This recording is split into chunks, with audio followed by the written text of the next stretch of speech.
Pernyataan ketiga, lebih banyak orang jahat daripada orang baik. Baca sekali lagi pernyataan tersebut. Kamu setuju kan? Masih ingat dengan kejadian kehilangan uang atau barang kamu beberapa waktu yang lalu? Nah, itu kan karena ada orang jahat di sekitar kita. Sebagian dari kita mungkin pernah bermitra bisnis dengan seseorang, kemudian tiba-tiba menghilang dari kita serta membawa uang kita tanpa muncul lagi. Nah, itu kan orang jahat. Oke, kamu setujukah dengan pernyataan tersebut? Atau saya ubah pernyataannya. Pasti ada orang jahat di muka bumi ini, walaupun hanya satu orang. Nah, kamu setuju kan dengan pernyataan baru tersebut? Faktanya memang ada orang jahat, walaupun hanya satu orang.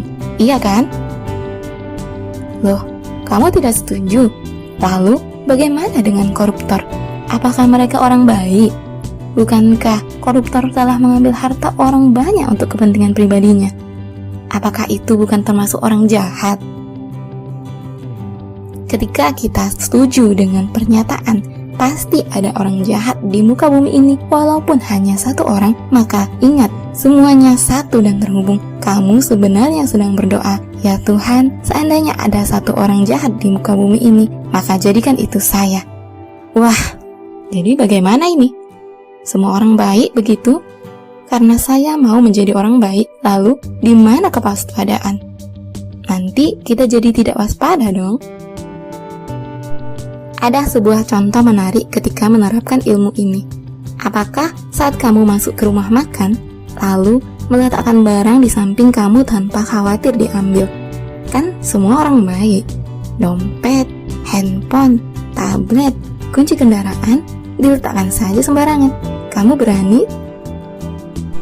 Ada pelajaran yang bagus sekali tentang hal itu dari Pak Mario Teguh dalam sebuah acara di televisi.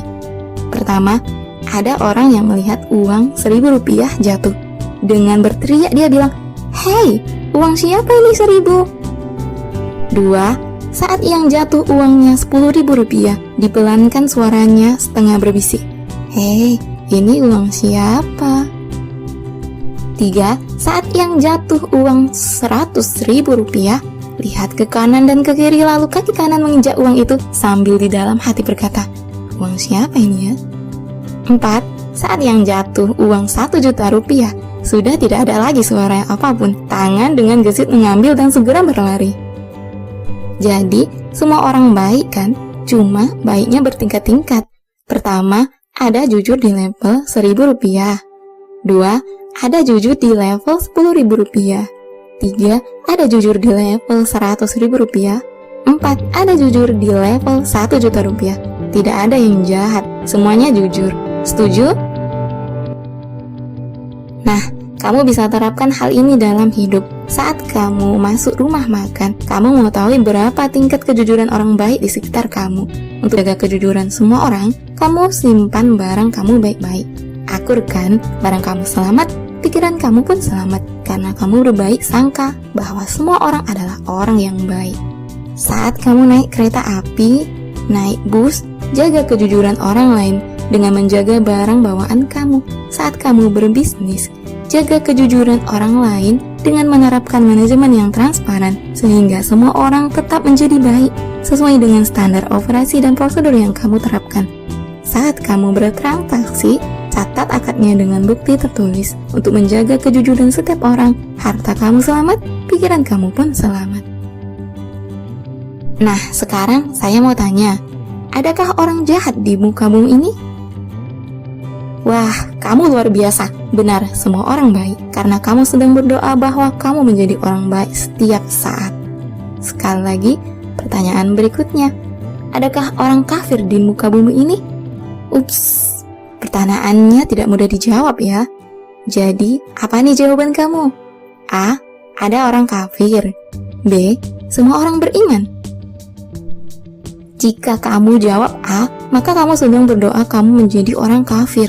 Saat kamu menjawab B, jika kamu beragama Islam, maka melawan Al-Quran yang mengatakan bahwa ada orang kafir di muka bumi ini.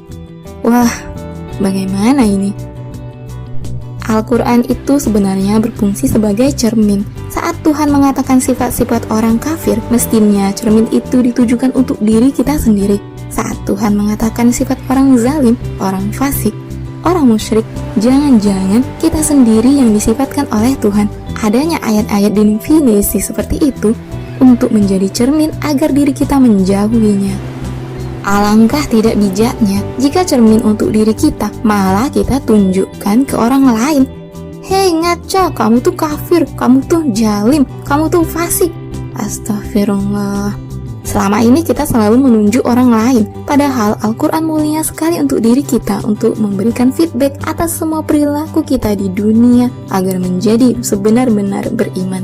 Karena kita juga satu dan terhubung. Ketika kita sebut orang lain seperti itu, sebenarnya kita sedang menyebut diri kita sendiri.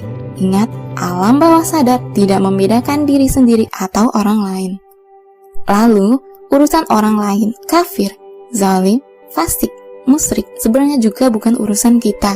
Itu adalah urusan Tuhan. Kita tidak mengetahuinya. Kita tidak tahu isi hati orang lain. Atau jika pun mandat penilaian itu diberikan kepada manusia, dia haruslah seorang qadhi atau hakim yang adil, yang memiliki ilmu mumpuni dan memiliki syarat-syarat yang ketat. Jika kita tidak memiliki syarat itu, ya sudah, jadikan Al-Quran sebagai cermin diri, sebagai fungsi utama bagi kita. Jadi, bagaimana? Semua orang beriman? Ya, semua orang di muka bumi ini beriman. Akan tetapi, imannya bertingkat-tingkat, sesuai dengan level keimanan yang saat itu Tuhan berikan. Mungkin ada yang masih di level 0, akan tetapi itu bukan urusan kita. Urusan kita adalah meyakini semua baik dan mengajak orang menjadi orang yang meningkat kebaikannya dan meningkat keimanannya, dan pantas untuk mendapatkan kasih sayang dari sisi kamu. Setuju? Jadi, semua orang baik, semua orang beriman. Yes, dengan izin Tuhan sebentar lagi akan datang kepada kamu orang-orang baik, orang-orang beriman, orang-orang yang penuh cinta dan kasih sayang kepada kamu, yang akan meningkatkan diri kamu menjadi manusia terbaik di muka bumi ini, dan rezeki kamu akan berkah berlimpah. Amin.